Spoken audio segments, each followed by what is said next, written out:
Hey guys, welcome back with me again in this channel. On today's tutorial, I'm going to show you how you can fix the unarc dll return an error code in Windows 10 or 11.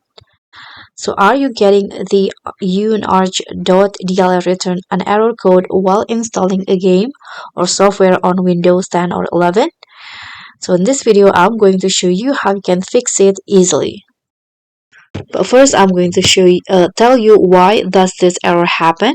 So this issue usually occurs due to the corrupted or missing DLL file, insufficient virtual memory, faulty or outdated DirectX.NET framework or Visual C++ redistributable, antivirus interfering with installation files, and the corrupt installation archive. So to fix it, first you can reinstall the unarc.dll file.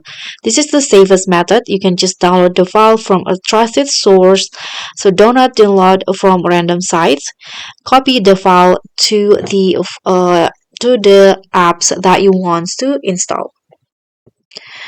And the second one, you can check for the virtual memory or paging file settings.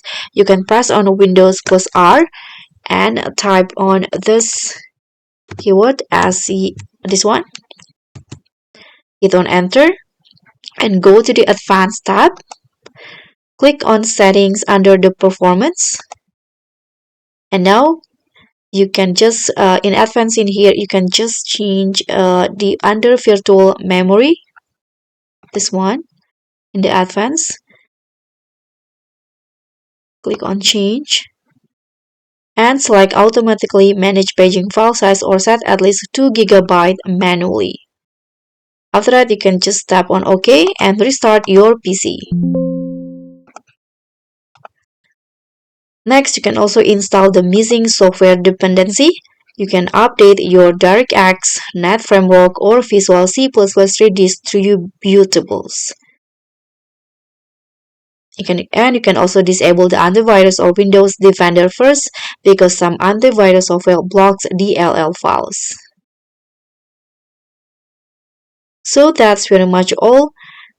Your unarc dll errors will be fixed and you can install your game and software without issues now.